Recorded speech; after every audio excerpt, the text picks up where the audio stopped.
Hawaï à moi, mon Hawaï à moi. J'aimerais prendre le temps de t'emmener avec moi, de t'emmener avec moi. Mon Hawaï à moi, cette île que j'aperçois de la plage de Grandville. Tout oublier, laisser le vent souffler et prendre la mer pour tout recommencer à Jersey. Tout recommencer à Jersey. Tout recommencer à Jersey. Tout recommencer à Jersey. Tout recommencer à Jersey. Tout recommencer à Jersey. Et je cours sur l'eau, je fais mieux que Jésus. Je te prends la main, je t'emmène avec moi. Que tu le veuilles ou non, c'est ainsi et voilà. Les oiseaux aussi font la course avec nous. Et voilà, je prends la mer vers. Oh, salut les marins, vacation number one pour le trophée Jules Verne et le tour du monde en multi. C'est parti cette semaine sur les chapeaux de roue. 3 de nos marins, vaillants navigateurs, ont déjà passé l'équateur. Les 2 bateaux de GG et Océan sans limite. GG tient la distance pour l'instant en 7 jours, on va le voir tout de suite. Je voulais vous faire admirer quand même les beaux multis. Et on va le voir dans le tableau tenu à jour par notre camarade, je pense c'est Dany, qui tient ça encore à jour.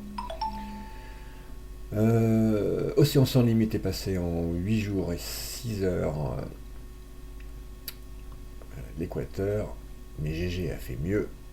Sur son bateau numéro 1, il est passé en 7 jours et 6 heures, et sur son bateau 2, en 7 jours et 12 heures. Et derrière, les Furieuses sont lancées, en espérant avoir pris le bon créneau, mais c'est très difficile, puisque c'est autour du monde, donc les temps annoncés sont pas du tout cohérents, bien entendu.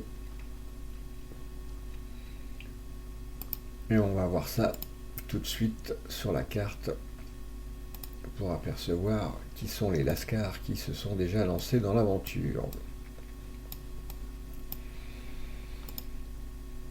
Alors, devant il y a du monde. La tomate n'a pas mis son temps dans le tableau et c'est dommage. Et c'est dommage. Il est 744e pour l'instant, ce qui est plutôt bien. Mais en combien de temps a-t-il passé l'équateur? Je ne sais pas. Donc c'est un bêta. Donc n'oubliez pas de remplir le tableau, les amis. Sinon ça n'a pas beaucoup de sens tout cela. Gérard l'a fait avec ses 2 bateaux. Ernest Daou, FSBR. Krezig, pareil, je t'ai pas vu dans le tableau mon grand. Donc je sais pas trop quel temps t'as fait. Et tu es 24 millième pour l'instant sur ce trophée Jules Verne. On va remonter. FSBR chez nous, 13 000. Donc Océan sans limite, qui a bien marqué son temps. Dubois ne l'a pas fait non plus, et il est actuellement 45 millième. Et derrière, il y en a qui s'approchent, Captain CCC et Seb 1977, donc les garçons, quand vous allez passer l'équateur, n'oubliez pas de mettre votre temps. La Clément, pas très loin, également.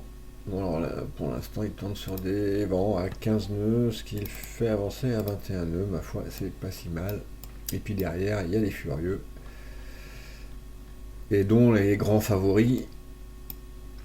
Le grandissime favori des courses contre la montre, en général, c'est Dany. Et Dany, il est déjà parti au taquet, en compagnie de Esquif, Rive, Alpa Mayo, Babylon 44, Fossea, All for One et Robin Boat 2. Ceux-là sont partis aux alentours de 8h le matin, avec Rome aux fesses. C'est bien connu, tous les chemins mènent au Rome. Il y a également Jonax qui s'est lancé dans l'aventure, Luto, Mio, Ethanos, Petit Dave, Ghost. Donc tout ce beau monde là est bien lancé et a bénéficié d'un départ canon. Mich de Marolles, 6 Sardillon, Allen 56 et Free Studio 71 s'y sont lancés également. quelques temps plus tard. Et normalement, les temps de départ, enfin les horaires de départ ont été notés dans le tableau pour tout le monde. Donc voilà, je vous rappelle de ne pas oublier de noter votre temps au passage de l'équateur et au passage de chacun des caps importants, bien entendu, pour qu'on puisse suivre un petit peu les classements. Alors, des petites astuces. Des petites astuces pour illustrer cette première vacation. On va aller sur le dashboard. Ok. Et on va aller sur... alors si ça veut bien, parce que ça c'est toujours un peu long, sur le Jules Verne, mais il n'a pas l'air d'être décidé là à me le montrer, c'est bien dommage. On va voir. J'ai des petits soucis avec Zezo depuis quelques jours, alors je sais pas de quoi ça vient. Je pense que c'est la liaison entre... mais je vais pas y arriver en fait. Là, mon Zezo il bloque, je sais pas pourquoi. Alors, on va attendre qu'il se débloque.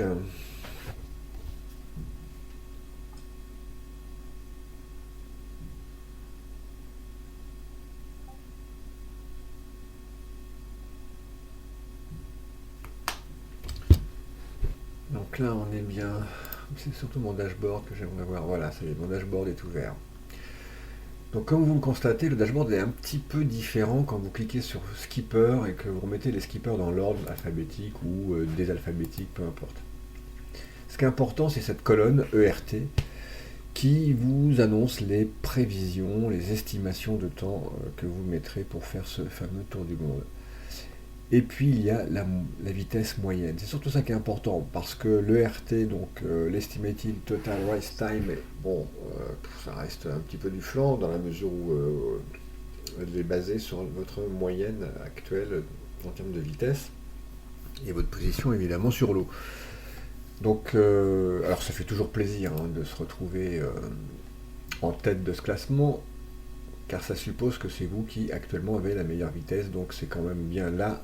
L'important, c'est d'avoir la vitesse moyenne la plus élevée. Et vous le voyez, actuellement, c'est Ghost. Et oui, c'est moi, les gars et les filles, qui suis en tête avec une moyenne de 28,47, ce qui veut dire les cheveux dans le vent, le bonnet sur les oreilles, bien calé derrière ma baume. Mais bon.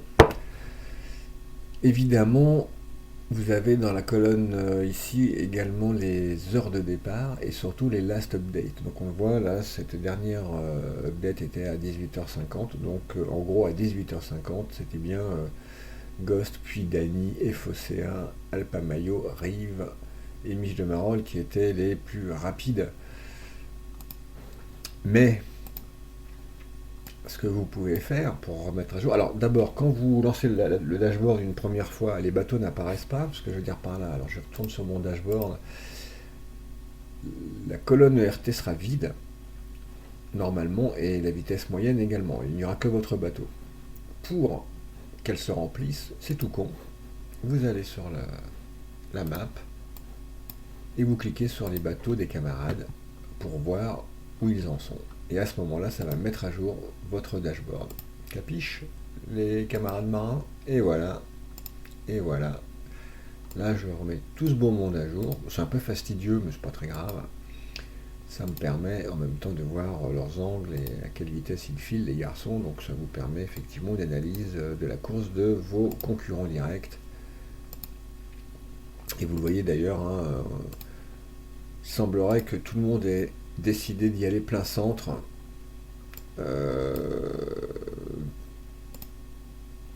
Zezo a beaucoup hésité, donc soyons prudents, mais notre routeur préféré a beaucoup hésité entre une route passant à l'ouest, retourner donc sur les côtes du Brésil, ou bien plein centre, et semble-t-il, il s'est décidé pour une route plein centre, et ça on pourra regarder tout de suite pourquoi. Je vais cliquer d'abord sur tout le monde pour bien mettre à jour. Alors j'ai quasiment eu tout le monde, là ça déconne encore un peu. Ouais, voilà, plantage. Ça, c'est sympa, hein. Putain, ça commence à me faire chier.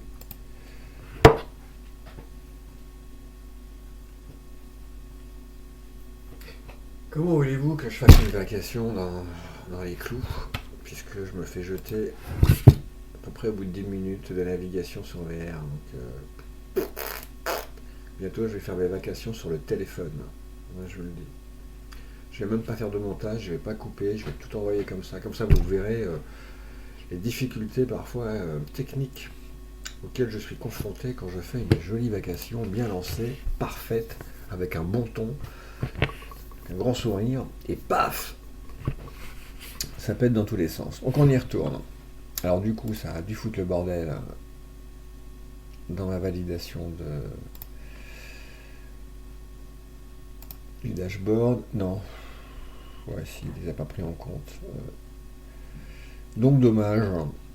Mais bon, voilà, c'était pour vous donner un petit peu l'astuce quand même. Et là, on voit, le classement n'a pas changé, si ce n'est un petit peu les vitesses moyennes. Mais ça, c'est vraiment la clé, le dashboard, pour bien suivre votre évolution dans le record, dans la course au record. Et dans cette course contre la montre, sur laquelle, je vous le rappelle, c'est notre ami Dany qui excelle en règle générale. Il est champion de toute catégorie. Je me demande s'il y en a une qu'il a laissé passer, je suis pas sûr. Tellement il va vite sur l'eau quand il se bat contre le chrono. En tout cas, on a ces premiers partants là devant, alors qui seront les lièvres hein, pour le coup, c'est pas inintéressant. Qui sont partis vraiment tôt le matin, entre 8 et 9 heures, et qui ont bénéficié de conditions plutôt favorables. Mais au final, c'est le deuxième groupe, celui qui est parti autour de midi, entre 11 heures et midi, qui je trouve, moi, a pour l'instant bénéficié des meilleures conditions. Et on le voit encore maintenant, puisque les vents sont à 16 nœuds 7 pour ce groupe-là, alors que là, elles sont à 14 en dessous. Donc, en gros, les Etanos, Ghost, Petit Lave, Mio, tout ça vont peut-être revenir sur les lièvres là. Donc on va suivre ça de très très près. Je ne sais pas combien de runs nous pourrons faire. On va aller voir ça tout de suite pour clôturer cette première vacation du trophée Jules Verne. Donc le trophée Jules Verne, il est là et il est bouclé le 15 avril. Il y aura sans doute moyen de faire une deuxième tentative et peut-être même, si on est dans un bon run, une troisième. Il y a 21 000 à parcourir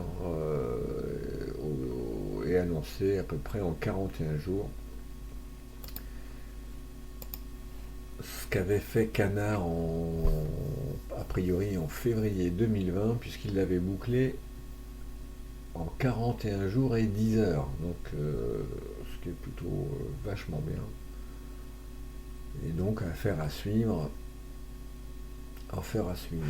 Voilà les amis, donc surtout hein, les gens qui sont passés par l'équateur, merci de donner vos temps, histoire que l'on puisse compléter ce tableau, et ce qui serait pas mal. Voilà les amis pour cette première vacation sur le Jules Verne Trophy. Je vous souhaite une bonne soirée. À très vite, ciao ciao.